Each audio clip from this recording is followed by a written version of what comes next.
인간은 하나님을 의존해야 되는데 그 의존이 하나님을 만나지 못하면 다른 것으로 바뀌어요.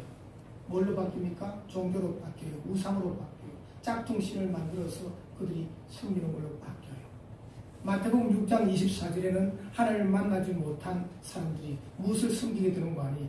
너희들이 하나님과 재물을 겸하여 섬길 수 없느니라. 재물이 우리에게 필요합니다. 돈이 우리에게 필요합니다. 그러나 하나님을 만나지 못한 사람은 하나님보다도 재물이, 돈이 더 위에 있어요. 돈이 위에 있어요. 인간 세상의 모든 신들의 마지막 종착역은 어딘 거니? 돈이에요. 그래서 예수님이 마태복음 6장 24절에서 얘기한 거예요. 왜 우상을 섬깁니까? 왜 ним프의 요정을 섬깁니까? 왜 판신을 섬깁니까? 자기에게 복 달라고, 돈 달라고, 자기를 부유하게 해달라고, 자기를 성공하게 해달라고 그렇게 섬기고, 인간의 기본적인 이기적인 욕망이 종교로 거짓 짝퉁 신으로 표출이 된 거죠. 그렇게 섬기고. 왜 우리 선조들이 그 아낙네들이 비나이다 하면서 여기 지문이 다 달아지도록 빌고 서왕당에서 빌고 그렇게 했을까요? 자기에게 복 달라고, 자식들에게 복 달라고, 가족에게 복 달라고. 결국은 올라가보면 자기 이득과 자기 돈이, 그거는 정치에만 있는 게 아니고 경제에만 있는 게 아니고 사람 살아가는 이 세상의 모든 종교에도 그게 있더란 말이죠. 결국은 내 잘되게 해달라고. 그러니까 사람들은 종교로 기하고 종교로 가면 편한 거예요. 왜? 내 잘 되려고 막. 그런데 하나님 생각하면 불편한 거예요. 하나님은 내가 만든 거짓신이 아니에요. 내가 마음대로 조정을 할 수 있는 분이 아니에요. 내가 정성을 다하고 막 돈을 바치고 막 마음을 맞추면은 내게 복을 주고 이런 내가 조정 가능한 분이 아니고 하나님은 그 모습 그대로 하나님이세요. 하나님 앞에서 내가 조정하려고 해야 하는 것이 아니라 내가 순종하려고 해요. 하나님의 분명한 뜻이 있어요. 그러니까 내가 조종하는 다른 신들은 우상은 편한데 내가 가면 편하긴 편한데 그게 능력이 없어도 편한데 내가 가서 복종하고 내가 무릎을 꿇고 내가 그의 명령대로 말씀대로 살아가려고 하는 그 하나님은 좀 불편해. 내 인생이 불편해.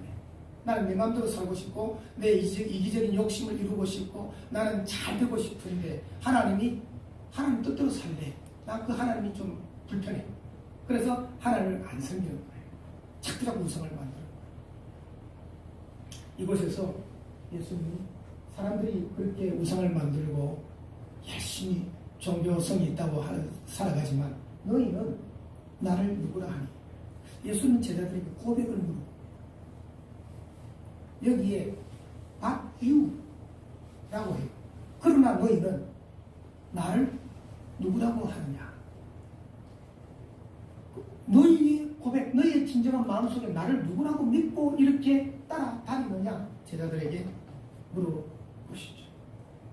이 고백이 제자들과 주님과의 관계를, 영원한 관계를 이어주는 고백을 묻습니다. 그때 베드로가 대답하기를 주는 그리스도시요 살아계신 하나님의 아들이시오. 배씨가 이렇게 대답을 잘했는데 윤씨도 대답을 잘했으면 좋겠고 박씨도 대답을 잘했으면 좋겠고 제자를 잘했으면 좋겠어. 배씨가 참 주는 그리스도시요 살아계신 하나님의 아들이시오. 여러분들도 그렇게 대답하시기를 바랍니다. 주는 그리스도시요 살아계신 하나님의 아들이시오. 베드로의 이 고백, 이 고백은 단어 하나하나가 굉장히 깊은 의미를 가지고 있습니다. 그때 그 당시에 주는 누군가 아니? ним프의 요정들이나 판신이나 아니면 황제, 로마 황제가 주의 주였어요. 그때 그리스도 메시아 구원자는 누군가 아니? 우리를 가난에서 구원해준 분은 황제지 뭐. 황제가 크리스토스였어요. ним프가 크리스토스, 판신이 크리스토스. 자기들이 만들어 놓은 가짜 짝퉁신이 그 왜 만들어 놨습니까? 자기를 구원해 달라고. 그들이 구원자예요. 그 거짓 신들이, 우상들이 자기의 크리스토스로 자기의 주였어요. 로드, 주였어요. 그런데 예수님 앞에 고백하는 베드로는 주는 누구냐? 자기의 주는 오직 예수다. 그리스도시요.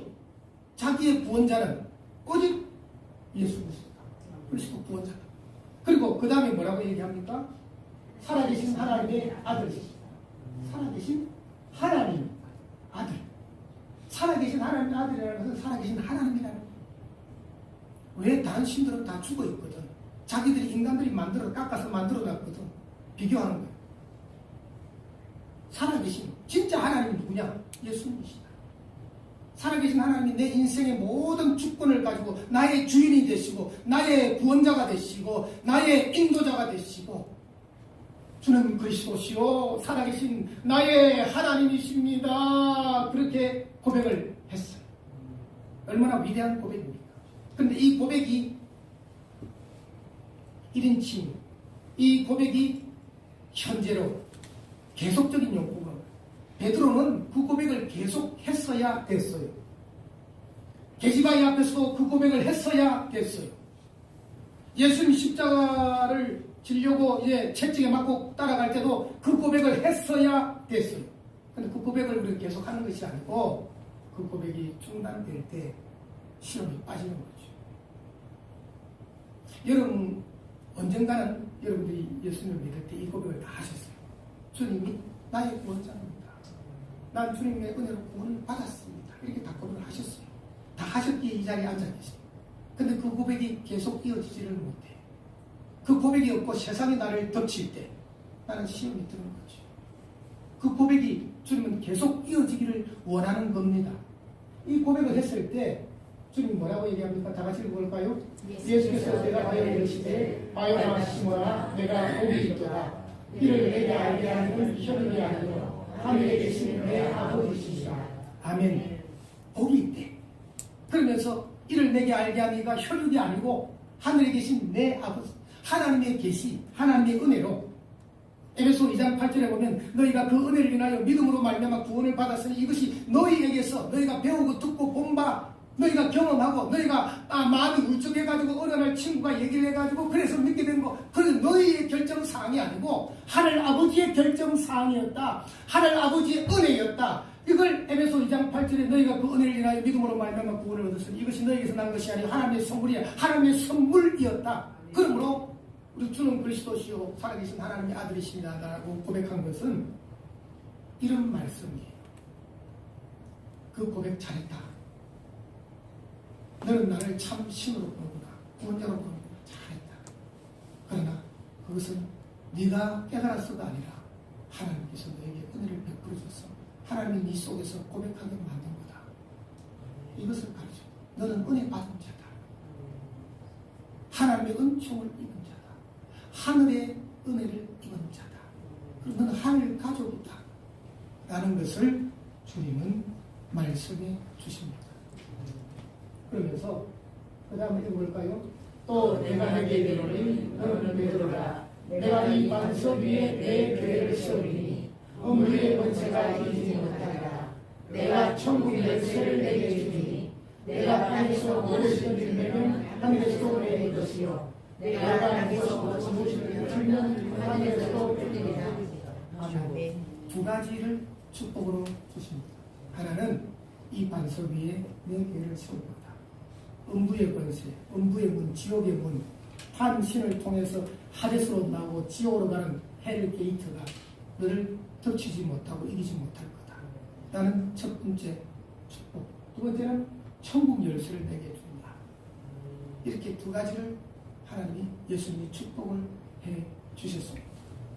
그런데 예수님의 축복의 이 고백은 반석이다 라고 얘기합니다. 초대 교부들은 오리겐이나 아우구스티누스는 그렇게 얘기했어요. 그리스도에 대한 참된 고백을 가진 모든 사람은 베드로가 된다. 교회는 베드로 위에 세워진 것이 아니라 베드로가 고백한 반석 위에 세워졌다. 베드로가 반석이 아니라 베드로가 고백한 베드로의 입에서 하나님이 넣어주셔서 나온 신앙의 고백 말, 그 고백이 반석이다.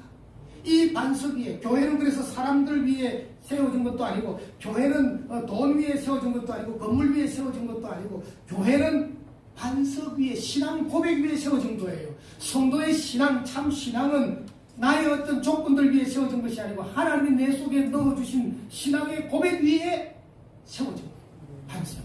주 나의 반석이시니 그 위에 내가 서리라. 그 위에 내가 서리라. 마태복음 7장 24절부터 27절의 산상보훈의 결론이 하나님의 말씀을 듣고 행하는 지혜로운 사람은 반석 위에 집을 지은 사람과 같은데 폭풍 풍랑이 몰아닥쳐도 무너지지 않는다. 반석에 세우기 때문에. 그러나 하나님의 말씀을 듣고 전도자의 말을 듣고 그 말을 받아들이지 않고 순종하지 않는 자는 그 집을 모래 위에 세웠다. 아무리 휘황찬란하게 아름다운 종교로 아름다운 우상으로 포장을 해도 그것은 모래 위에 쓴 것뿐이다. 비가 내리고 창수한다고 그렇게 될 때 무너짐이 심하게 될 거다. 그렇게 얘기하셨어요. 여러분과 저는 믿음이란 반석 위에, 반석이란 신앙의 고백 위에. 그래서 마르틴 루터나 존 칼빈이나 그 고백은 예수 그리스도라고 고백한 그 신앙 고백이다. 그 반석은 신앙 고백이다. 신앙 고백의 핵심은 누굽니까? 예수님이 주가 되고 예수님이 그리스도가 되고 예수님이 살아계신 하나님의 아들이 된다는 어떠한 인간이 판신이 림프의 요정들이 황제가 주가 되고 그리스도가 되고 살아계신 하나님의 아들이 되는 것이 아니고 인간이 만든 짝퉁 거짓 신들이 거짓 종교가 살아계신 하나님의 아들이 되는 것이 아니고 오직 예수님만이, 예수 외에는 없다. 예수님만이 참나의 그리스도다. 예수님만이 하나님의 아들이다. 예수님만이 나의 주인이시다. 이 고백입니다. 이 고백을 저와 여러분이 했습니다. 왜? 하나님의 은혜로 하나님이 가르쳐 주셔서 어느 순간에 믿을 때 했습니다. 그런데 지금은 잊어버려서 빗발해졌고 나만 가다고 생각한다면 그 고백이 계속되어 오지 않았다는 증거이기도 합니다. 이 고백은 한 번으로 끝나는 것이 아니라 계속되어져야 합니다. 이 고백 위에 주님의 몸된 교회가 세워지고 가만히 생각해 보십시오. 내가 이 반석 위에 내 교회를 세우니 교회도 주님의 교회요. 우리 주은혜로 교회라고 지역 명칭 또 우리가 받은 은혜의 명칭을 따라서 불렀지만 이게 주은혜로 교회라기 겉으로는 그렇지만 진짜는 누구의 교회예요? 주님의 교회다. 그런데 그 주님의 교회를 윤종일 목사와 이렇게 이 초기에 창립 멤버들이 세웠지만 이게 우리가 세운 게 아니고 누가 세웠어요? 내가 주님이 이 반석 위에 내 교회를 세우니 주님이 너희들의 신앙 고백 위에 너희들의 그 은혜 받은 신앙의 고백 위에 내가 내 교회를 세울 거다. 네. 모든 지상의 교회는 사람이 세운 것 같지만은 네. 주님이 세웠어요. 네. 주님이 세운 그 교회는 반석 위에 세워졌어요. 그 반석은 신앙 고백이 그 교회에 있어야 진짜 교회가 되는 거예요. 신앙 고백이 없는 교회, 이단 교회나 신앙 고백이 없는 저 공산 지역의 교회나 그건 진짜 교회가 아니죠. 껍데기는 교회인데 신앙 고백이 있을 때 진짜 성도는 뭐다? 내 속에 신앙 고백이 계속 되어져야 합니다. 하나님만이 나의 그리스도, 예수님만이 나의 그리스도, 나의 주인,